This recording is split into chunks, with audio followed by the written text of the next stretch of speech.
certainly the best. Our topic today on Woman to Woman is safety matters, drive like a queen. And we have somebody here who is going to be discussing with us. She is a passionate road safety advocate and National Public Enlightenment Officer, head of Celebrity Special Marshals in Nigeria, as well as the founder and president of On the Highway Africa. She has been instrumental in promoting road safety awareness and advocating for responsible driving practices. Her dedication to saving lives on the road has earned her numerous awards, recognition, and respect in the industry. With her tireless efforts, she continues to inspire a culture of safety and responsibility among road users in Nigeria and beyond. Hence, she is with me on the program, Woman to Woman. Please join me as we make welcome Julie Chi Unwaha. Hello, Julie. Julie is actually joining us from Lagos. Hello, Julie. Hello, Adesuwa. How are you today? So happy to have you join us today on the program. So your resume is quite impressive and huge. Thank you for all you do on the road. Thank you so So much. today we want to talk about women on the road, how they can drive like queens, some of the things they can put into consideration while driving. Because when you see some women on the road, you feel very pity for them. And then you feel pity too for other road users. So my very first question to you this afternoon, Julie, is, are there anything special in a vehicle that is restricted to only the male? Or if there are other special features restricted to only women in a car? No, absolutely no, none. Okay. It's a gender free. Okay. Okay, that's interesting. Okay, now that you have said that, I'd like to ask you this other one because we want to enlighten women on the road. Sometimes the way we drive gives room to question the driver's license we're holding. Now, what are the top distractions women drivers face and how can they avoid them? The top distractions that women drivers face on the road and how they can avoid these distractions. Thank you very much, Adeshua, and I want to say a very big Happy New Year to all users. First and foremost, women drivers are expected to be the best drivers on the highway, but we find out that there's a lot engaging them when they are on wheels. First and foremost, one of the top distractions for women drivers are phone calls and notifications, especially the Gen Zs that want to be there always. You know, they want to have their phones on, they want to be responding to every call they receive or notification, especially those on social media. So this is a bad habit, and I believe they should stop it because they are constituting danger to both themselves and to other road users. Oh, Another thing that distracts women on the road is food. They want to eat something. They are grabbing something, grabbing a drink, grabbing something to eat. This is also a no-no when you are on the steering. When you're on the steering, you need total concentration because you are not driving only for yourself, you're also driving for the other road user. So you are expected to be very articulate at what you are doing, and also be concentrating. Most times you see women driving with their children. Children are also another source of distraction for women on the highway and on the roads too. They tend to be tending to their children while driving, and in the process, anything can happen, you know. So another top distraction for women drivers. And something you won't even believe, women are applying makeup while driving. That's grooming. Trying to apply makeup, lipstick, eye pencils, trying to look stylish, trying to like put on their hair gears. All these are major distraction because they have not finished making up at home and they are rushing to the venue of whatever appointment they have. and they tend to be doing the remaining one on while they are driving. This is this is a no. So uh another one is when you have women driving and they are conversing with their other passengers. It's also a no. These are some of the ways that top distraction for women. Um, yeah. All right, thank you so much, Julie. Now, let's deal with these issues that you've mentioned. You talked about breastfeeding while driving, eating while driving, conversing while driving, and the mother of all, applying makeup while driving. We're not talking about the passengers now, we're talking about the drivers. I've seen a Eating couple of ourselves. women try to look good while driving, you're powdering your face, you're applying makeup, you're doing all of that. I see them a lot, okay? So how do we address these issues? What should be the best practice? A woman with a baby, your baby is crying, you need to breastfeed, that we know that, but must you breastfeed while you're driving? We have seen a couple of women like that, so many like that, that have lost count.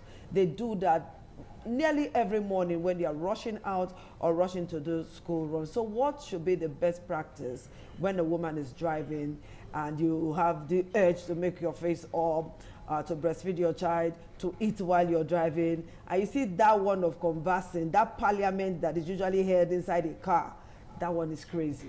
So how do we address these issues? Women drivers to pull over. You can pull over to the side of the road, especially a safe shoulder of the road to touch up your face or to eat or to breastfeed your baby, especially if the baby is crying.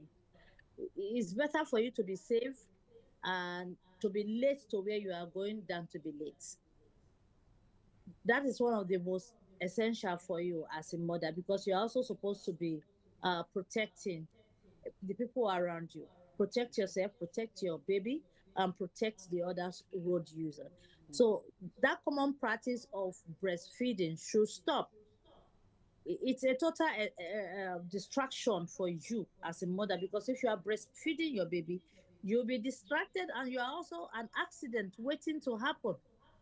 So the best you can do is it won't take you time. It's just like a couple of some minutes, maybe four to like five, and you are done. And the baby will be okay, and you will be okay, and you continue your journey instead of constituting a stumbling block for other road users. In terms for makeup, of course you can. Just pull over, put on your lipstick, put on a dab of powder here and there, and when you get to your venue, you can go to the powder room and do the remaining one. It's better to be alive. Okay, we're going to take a very short break now. When we come back, I'll be asking you other questions. Do stay tuned. We'll take that short break now. ITV,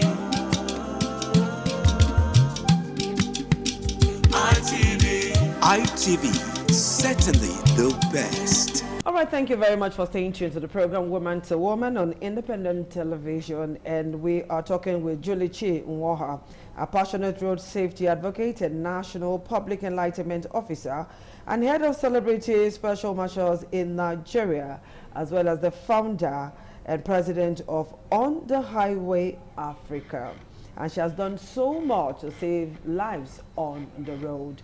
And she's joining us from Lagos State. Okay, Julie, let's talk about safety for the women now.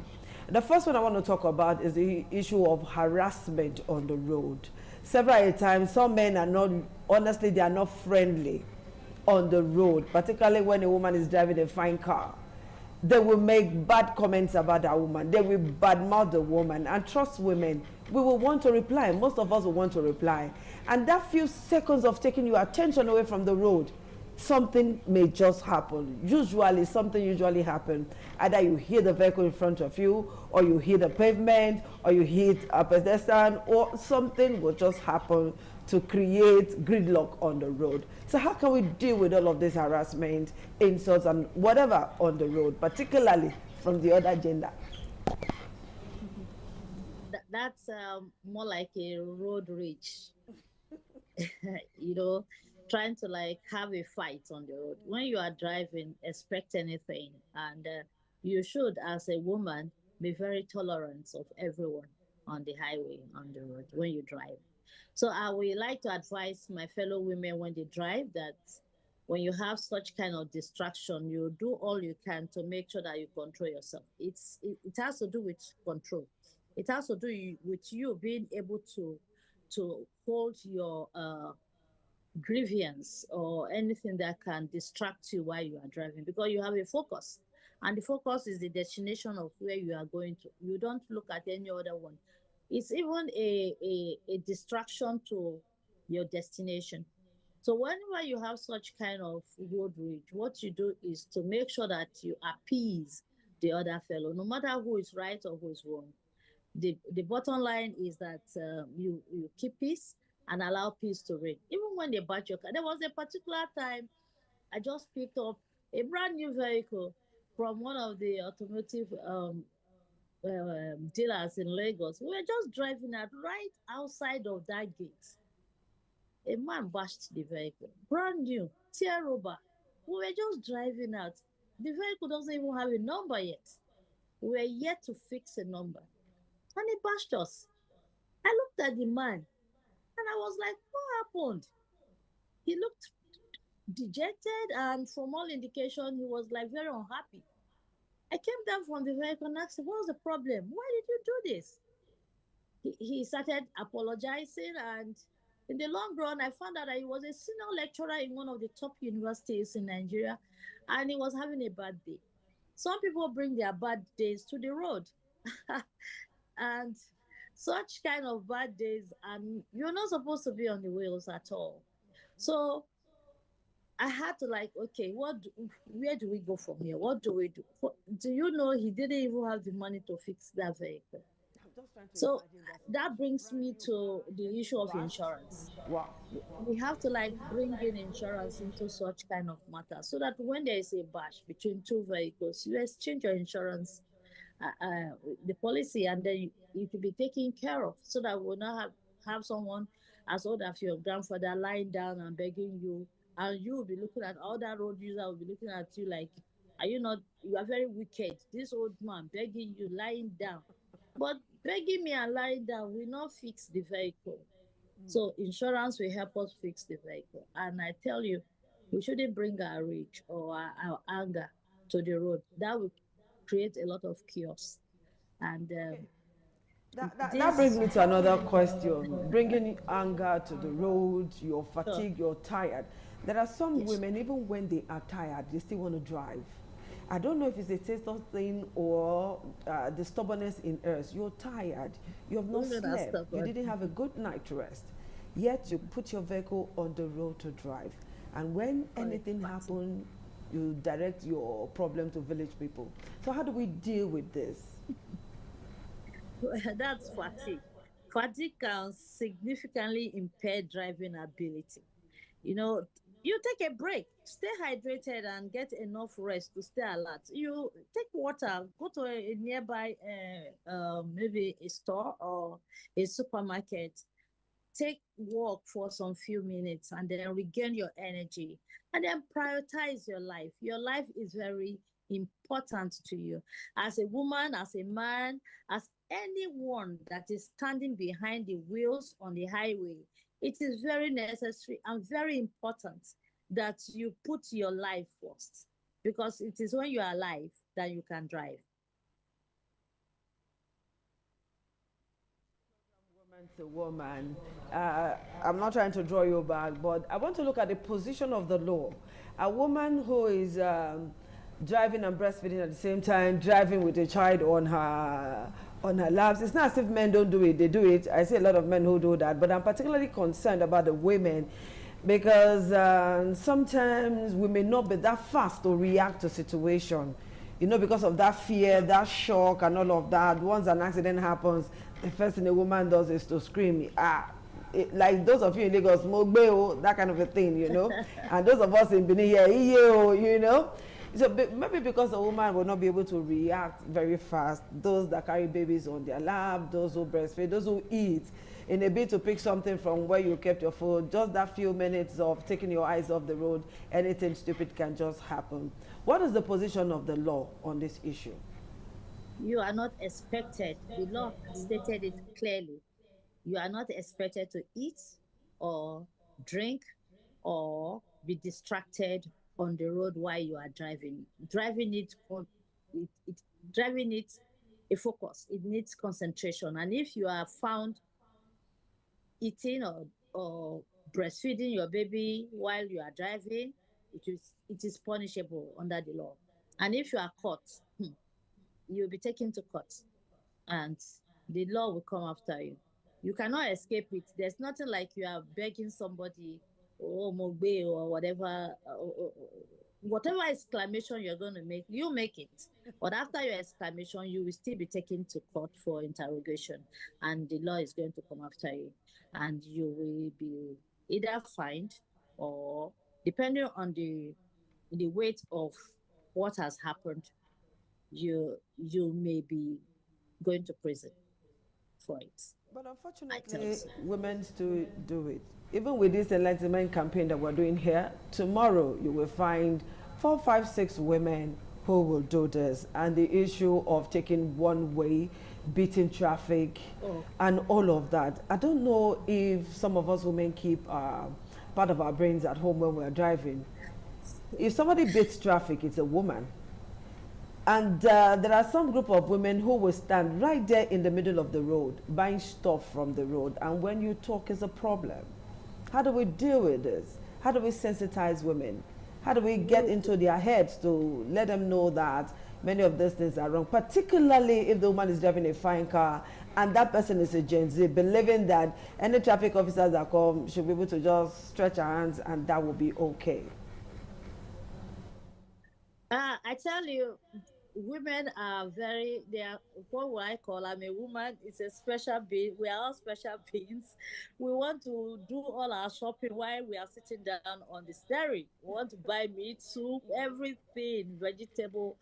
And we're not even prepared to pack, some of us, not all of us.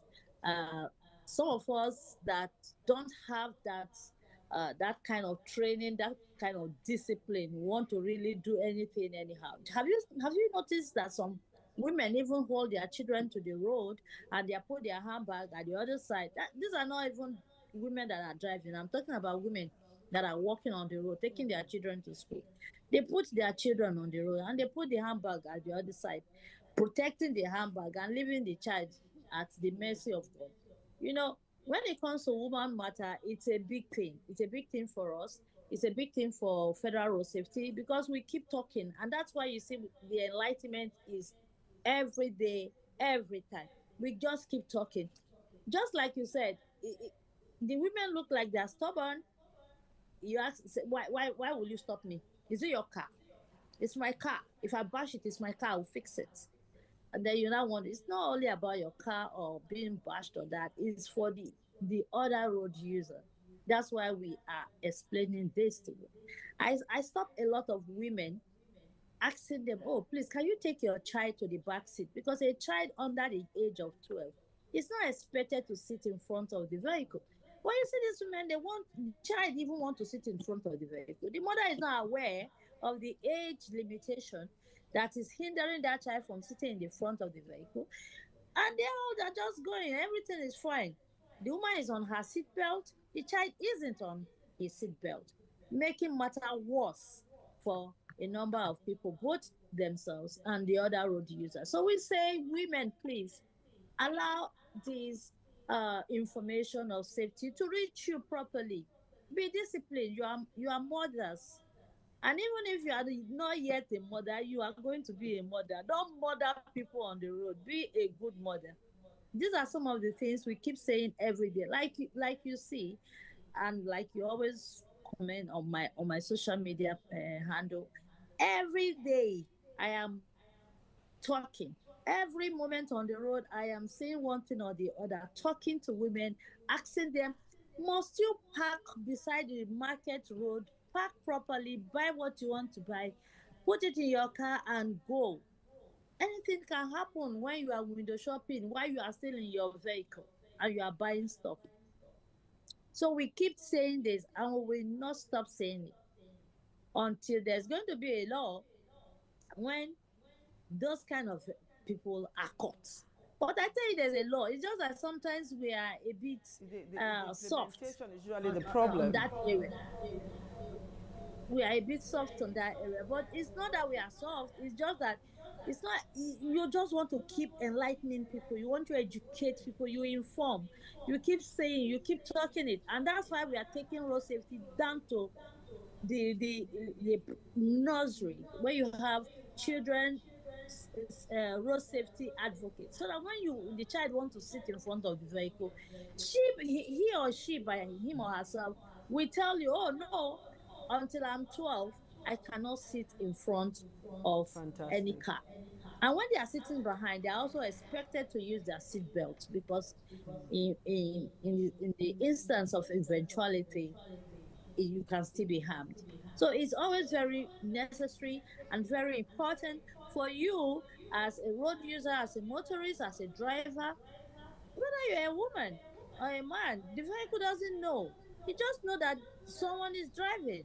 And the way you drive that vehicle is whether the vehicle will take you home or take you home. You know what I mean? Okay, yeah, I do. Just before we go, Julie, let me ask you this last question before we leave, because our time is really up. Now, a woman loses her tire on the road, or she gets a flat tire where she cannot get help. Is she expected to remain there or just walk away? Because most women have been robbed doing that. A smart woman will know how to fix a tire. First and foremost, once you are prepared to drive a car, please learn how to fix a tire. If you cannot fix a tire, then make sure you have you check your vehicle every morning. It's very good. It's very, very essential for you to check your vehicle every day. Although the vehicle can develop a fault, but try and see that you are in a safe place. Make a call quickly for you to have a help. Not the one your car will break down and all you do is park your car and you walk away expecting your husband to come and pick it, or the mechanic. No, it is for you to look for available help immediately. Put on your seat caution, which is very important for you to have. Put a seat caution there, make a call, look around if you are going to find a vulcanizer around there, and call the vulcanizer. In 30 seconds, what's your parting word for the woman? For the woman, I will keep saying, and I will continue to say to everyone, that road safety is everybody's business. Okay, thank you so much, Julie, for joining us on the program, Woman to Woman. We hope to do this again someday. Why not? Thank you. Okay, you're welcome. All right, women, this is it for today. If you must drive, drive like a queen. Stay alive and keep other people alive. Be a mother, not a murderer. We'll see you again next week. Bye-bye.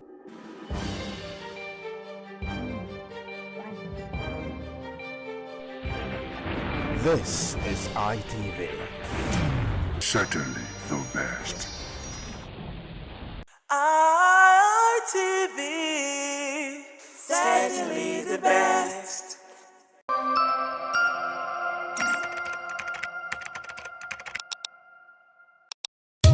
ITV. Certainly the best.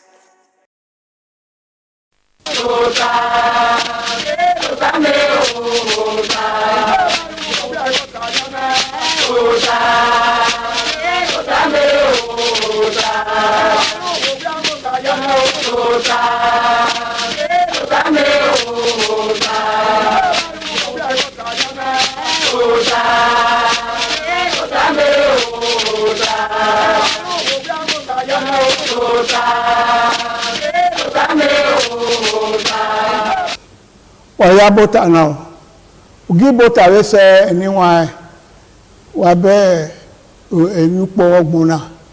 Usalobo Olawo no ge uyi no ro e ma no ma no salobo ajile lupe 2026 ni mayena. No sabo na mo lobo ma. Ore 2025 no lele wa ri na we gbe yan ladian. Eso no ebi no ga no ebi ne ma no eyi ano arupo no gbera osalu dazi nla onika oredo ya fere na mu yare anyway edene na me bota ma we sun na bota na we ka 1000 no gbera na we iba ati ibana to tayi akota ayaru erenede enu na iri agayo na oni mate ibota makawe tamani mate na arena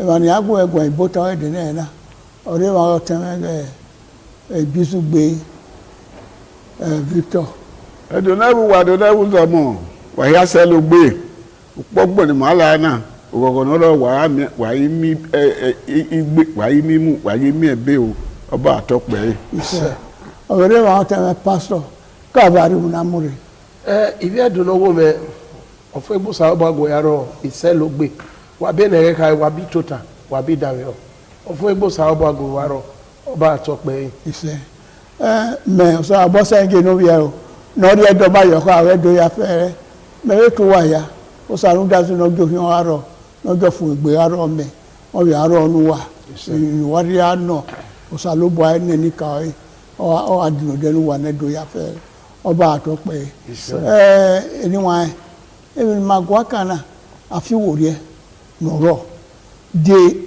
were yiru na na me we obi no ye no sulu nupo nema ọ̀tà náà lájà bẹ̀ wábi gbẹ̀mọ́ ìyẹn náà tí ní ogun àná kìnnú dóná ní ọmọ adéfíọ́ òkè ànúkìá ayé onúwà azẹ́ èmọ̀ onúwà agúgùn ìyẹn máa hàn ọ̀dọ̀ àmì ìwé ẹ̀zọ́ láàárọ̀ yàrá okwu oriri ụwa bieleme ezo na waro ege ya dekere ezo ni kede agwalo to okwu nu we aye ya yin no odolu we aye ale le kan no no ri o eyo wona do biele ya eni ya fero kekinado ekinadese ye ni wa ma ho ni ma ge sesemesi so pa uwo wa ma kege bo ye wo wa we o te pastor domo ja ko wa ge ko lo gbera afi wo de na ge why say no wa very kata wo so no gbera we upogmo agala oyo ma no ti papa oge be fun ne abi gwe obono pa ebi gu iladia eri e mu pogmo yi ma be ti oge nu pogbera ne eri e fu e ga o eri amuru pa ti de o eri tomatoes ya yi oboka abi gu oni ne ogogbo eje so pe o imi no wu nupo iya gire ni majina no re mortuary egire ni majina na mu yo to ne nupo egire ni majina we no ra gbo ka we yeri e ke ma mi ma so mo na no gire yi wo ye e ka ya fi yo to no ma o ke pa o so no dazi apa ma o yo le oriye ti ni ma ni ma ya supo na so kuma ukpo ogagise atuta na waju ulebo kia la we vekrikri ude dagba kia we yo enegbo we tota ogogmo o sa bari enu na de kenu we mana njise nupo da fi weri eso nu onu ni eyo kigi o wa pa uwi we weye ebe so wa la ya wa we azu iga papa abo won agari de ka ota iri wa lowi e no ki wari ase ma no wa bi agari palo ofo ro egbere ya wi we wa la wi palo ni o wa we azu eso ro kupo ya kupo aipe na we mo la ego wa pe oka afi weri eni bu iro upogbo wa ire we tota wari ba yu po ne nu ya bi eni ai to egbesu mu na we o we de ni eso de kini na ko ukpono gbera de kini mana use ukpono gbera de mi no wi me ukpono gbera ba ze no na wi me e na ya fe we tota o yo wa yo we gbe mama ze nu ke ya gwan do ba na mi we urere sinwina urere seki egen we ya seki ba no gwa lore awa ka ba wi ya iye we ma de ba we dia e ko so ba no ri e ma do gwa lo si o si gie ya te de bi igo ni wi we le gide de ri o ga no nu po we fi obo we ri e odoro no wa ezeze za wa we ye erezo ara bi obo ka ye iyezo we la popo na we fi yin me we ri e ado anno we aye de ye ni ya o pe na ko ro wa o ri e ya o ma de ye eri soro no fi no we ri e o ga yeri o afu e soro no gui o ho e afiagbe yo ware unda afiagbo sa no wa eguezo o wa na guigbe afiagbe se ti areba we fi we ri e we da bi omo neme nera neme niye agatia mi owa sameme ami owa idioma to boy vi po yoto oyo iye de dozo bo lakoni oyi le bae ogbetu we ya yi obo ya yi owe opora we fi were na fi agbo sa ba make na gwa lo so wa oba atope ise anyway wa he no tai afi wore makana boya fi wore he uyonu no gbera ewu ya gwa lo muda be so lo no e kame o no amon lele no kwa eno iyo no kwa eno ewo eno ananeru yi waro odigwe ubi obodo dasaloboa ubi obodo nika emi na ni mu dana ekina ni mu dana gedlo dem money ni risi ibi mani risi mani me mo risi esoro na de ko won wa uneru ya wa do bo he won o de no la ka odo o me de pa o wa o mase wa ha won saba na giru ha e mo werio saba no gin ara ma e mo werio nda o mo do pa legbo ya mu da o fe mu da owu mu da ya odo so do ni odo arodo mi no do gwa la mami e na ni ru yi o wa no o se na boyi o se na zese yi iwa be tawe do ni wa nda wa ni yeso se haka no yeso se na yo na le ru yi le werio afi wori odo ara e ma gun ma ya e do we no nezo ezo ko zo no isunu ezo no de no ko bawe politician de awo to se gabo o ri polose uwe ni aro enegbin a o ri polose ya politician we do ma ite de ma we me da ti ma o bi ra aro na o bi ye na aro na yan iku etu egbe eyo ka ye de ni wa a me gba we gie me ko we ri na no pa we ja we hewe so pa we ni e ya do na e ko ma ri e ma ni bu yo ye wala wo wo ga fi wo di aro wa ga aro o tedo wa ga aro o tedo no ba yo wa ga aro o tedo state na mi o gbo so we politics ni waru osu wa ogi wa adole gbe yi ogi wa adole wo yi ogi wa go ba dole to yi ya se gbe yin so ni o ni inuka ni ka inuka de ya se o to ni ma me e won mu ma mi ma to fo èmi na re o tedo ni ka gbo sun general post office no re agbo o tedo la do lu ni gbe do la dia ami ma ewuro ni gbe ami ma e wa gbo do la dia wi ye ki gba won hotel forest we go mo kwa ya awa mi mae do la dia mo sogan ya la dia be gelegele do la dia be ni ko ga we ya e don ya ni ya fe ni wa ni ma hon ya awe iyan so iyan la dia ya wona fi to ri ania we ni ko ga kere gelegele hotel do mama ye gun ayo mama gwa ma wa won wa ga fi wo ri aro po ra yi na wa ga fi wo ri aro na gwa to se ga nya to ni e won no do go ma dia onya to ari to le no dia bo ye kere ni ade ba emi o Nigeria na te map na ya we na eya ro na ya gbeso o te àwa gbe upogbon e ma la na ibude e ma yeye keke be na ibe ke na ya we upo na he owe uponupo gbera ni upogbon na we la na afin agbenoro kewa lawuda oro edo wa do egwa lo ibude na be ni ma bude ni mi ma wo wa odo wa me ni kan edede egbe are oba ni gwe otuni ni aviokia ya ma ye obopa ya mu ya o wa nezo ye awu ma mi la o ti ya mi ebo so abo ni o ti ye la ma wa ari oba wa re ma ni wa gba ore ihe de mama nu gba mama re yo to upogbon na ire lana ni ma nu gba ore ga bi ya lawo da o ni e kan ke no kan mo mo kan edede gbegbe weru sun e no bodo re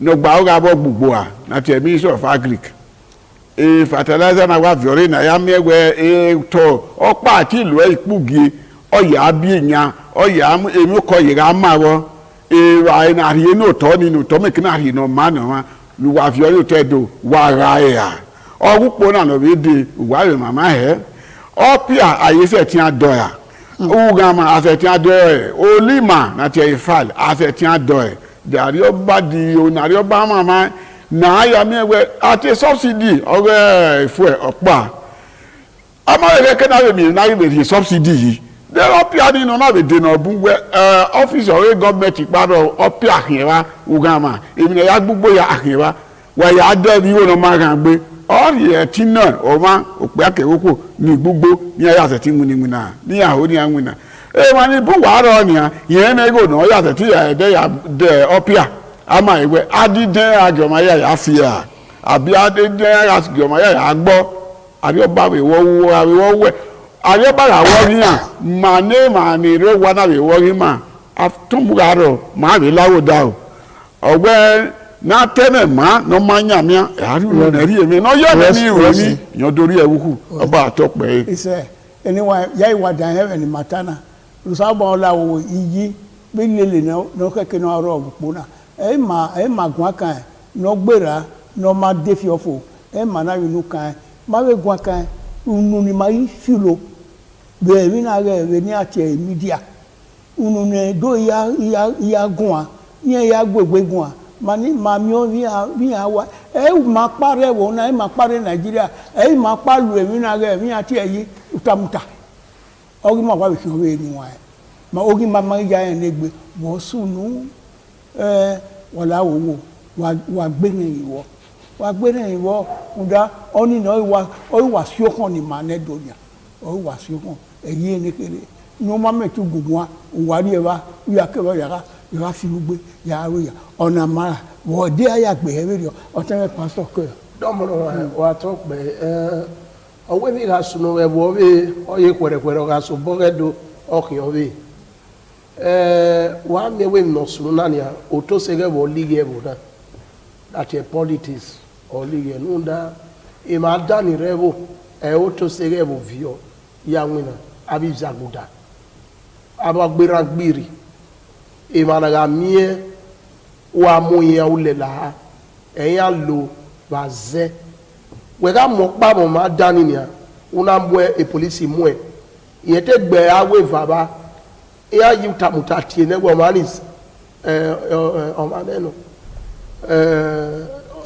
sia e boy meno ni ze bonio o ha meno sia ge ari kinoni o iba mo ise we sia ge abe keke ni bie kana ya gba ore gbe ano ayu no dai no do ra no tie we o ma ni po ma no agele sia de mi ze na kana ga we ni danya ni da de mi na tie awa na gere ga awa owo mana ye kwa mu obiera bi ye ne obiera emu eni dana gele sunu wo ye gbe no sunu ania we o carry oba ke o carry oba ye Nigeria ya ipa senator no ma ona du igomu o ma ye na e de do gara mani o pa na yo pa egbe no sunu e ga li igoro masigo dati wa na gi obiere yin ni ba ege ni bi diagbo yara wele geni o government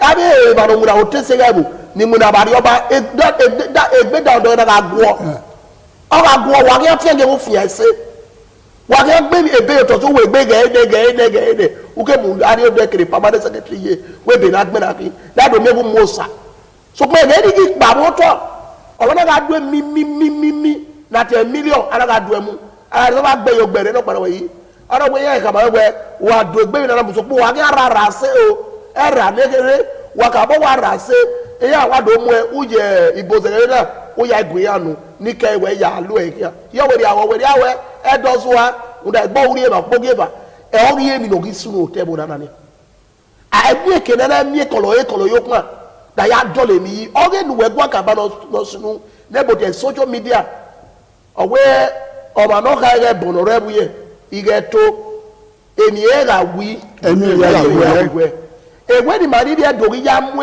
egbe gboto mu egwa gboto ne ma na iwa sobo kan obi yo ba dogun ayo obi wo boy dogun ayo obi Hausa dogun ayo obi egwa na ke na ya zanko egbe mi ri oni e ma no ja pa na ti o pa so be mo ma nya ogwe ya eku ogwe unda be na bia kwa aga e ara agbite ga e owori obe ga yo bo geke na mojo ebo obo moto oji wa gi ma lige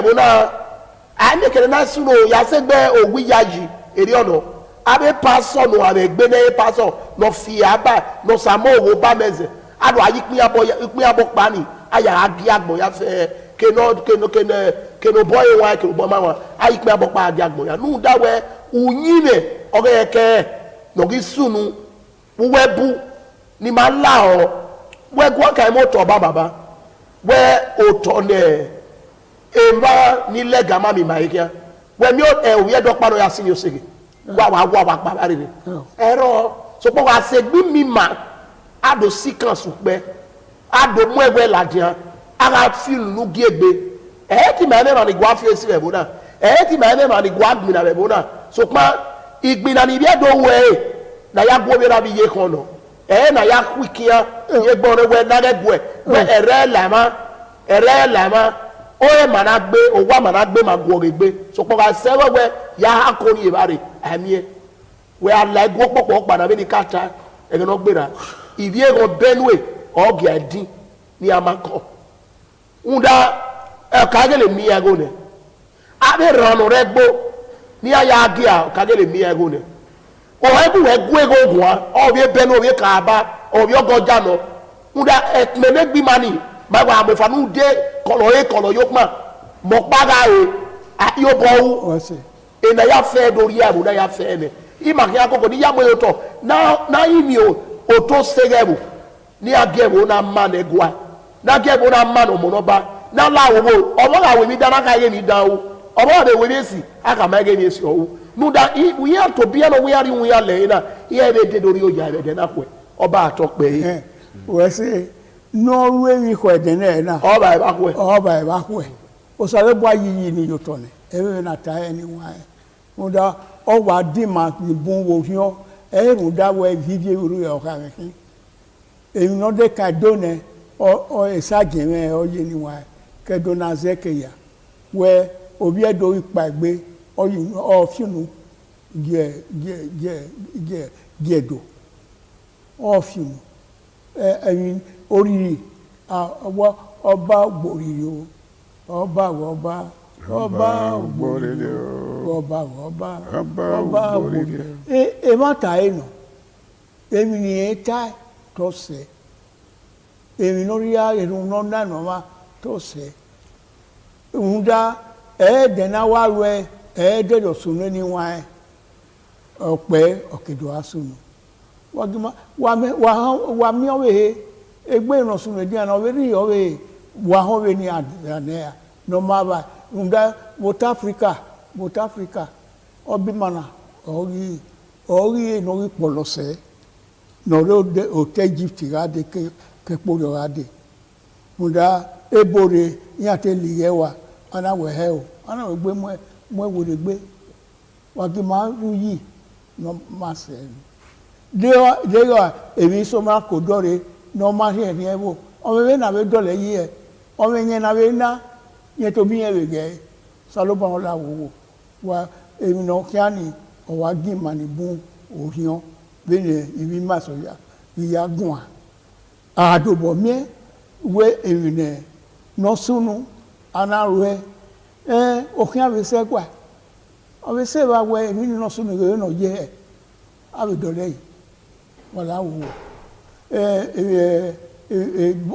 bota re den na ni wa opogbon ni ma mu he na e ma na gun aka ni no sunu gbera be enupo na mi we adole yi ya se gbezo ya se gba be politician we no te ka tasin iya to biyan e politician wi bi edo wa to bu wa ti ti enu wa ti weru wa gbe wala o wa gadole abu ware genede wata Mario aribu mare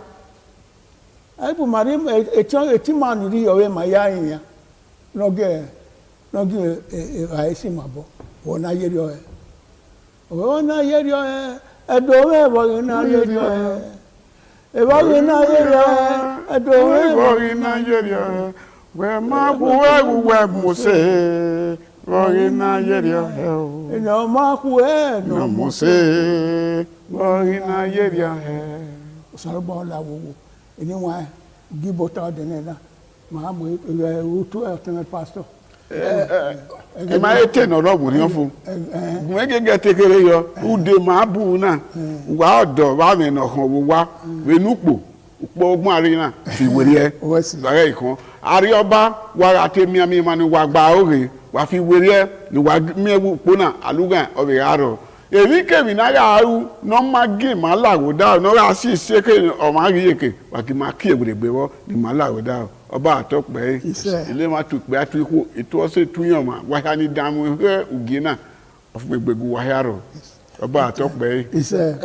ẹ̀dùn ló pẹ́ wò wẹ̀ náà mú ẹ̀wò náà lọ́gbà ògè ọ̀ka mi wẹ̀ kíyà ọ̀ka ẹ̀wò wẹ̀ kíyà ọ̀jọ́ wẹ̀ kíyà ìnógì wẹ̀ kíyà.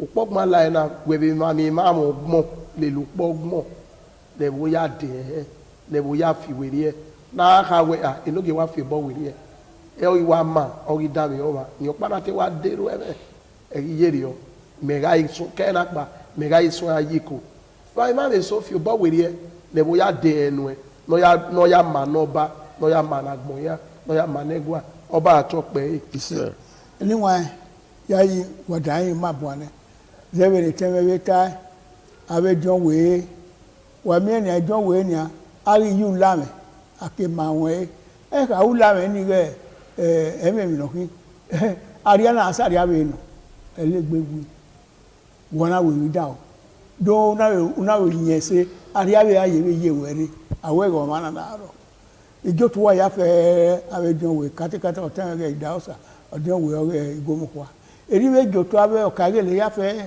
wawe mi no ka ge lo mo no ba omo ti yan wa na gwe iyen do lewo yi ka bo do le se wa se ti we abi ko kugbe u ge mi ne emi na tada o geva no pa we ge aye mi do we na wa ro pa o no etewe ka ge le ka bo do to ya fe o te no rugbo gbo je to we ya fe ya fe ni ke na ke o ka ge le ni re da de wo mani bota na ma jo to wa wala o wakabo awon na se ne kumeke na re na gbo ya fe ma je to o don we abe nigi abi ku ikweki wala o wa be dueki yari wa yore ke wa na dueki o e ma na mu gi bota o de na yo to oba atope se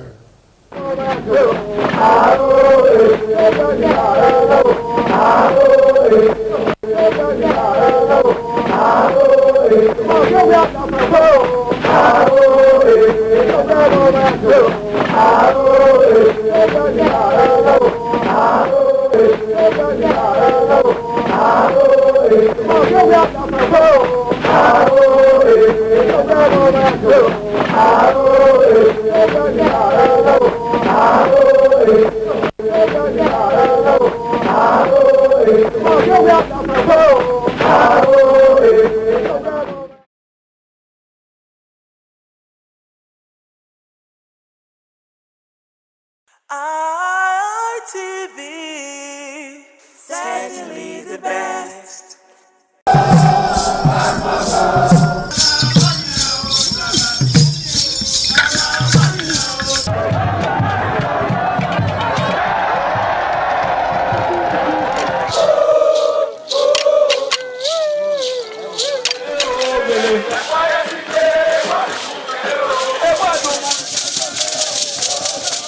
The Ekoko masquerades from Ute village, whose cult is connected with Obaeware and his mother, Elere, appear on this occasion to bless the Oba.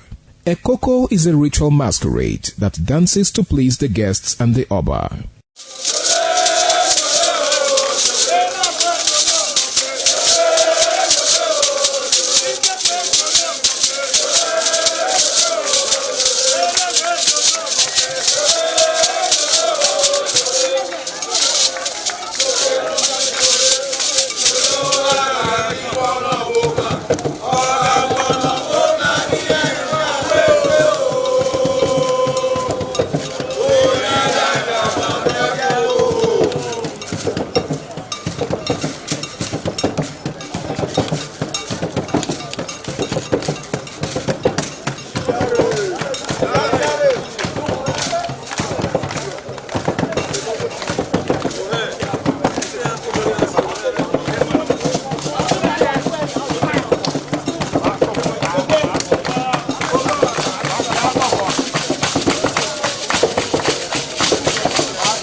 TV, certainly the best.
The man went out to bring in thugs to come and beat her. Yeah. In a situation like that, do you think women would have seen that and still want to speak? Really, we're talking That's about. What I said. So when they bullied her, Yeah. if she's not bold enough, she will shut up. What is your advice for girls out there that are so desperate to be married? We women, we have to be really intentional about our parenting. If you know a child is being abused, or you see signs, a bruise or a child, it has to be investigated. People barely even breathe when they are going for a shrebi and something. Party. You have to be They smart. can't sit if down. you see where they are dressing them up and dragging on both sides, you cannot breathe. And these women would stay in those events for hours just to keep up with that beauty trend. Is that healthy? That's not healthy. I am Patricia Uremu Gabriels and we're reaching you live from our Lagos network. Certainly the best.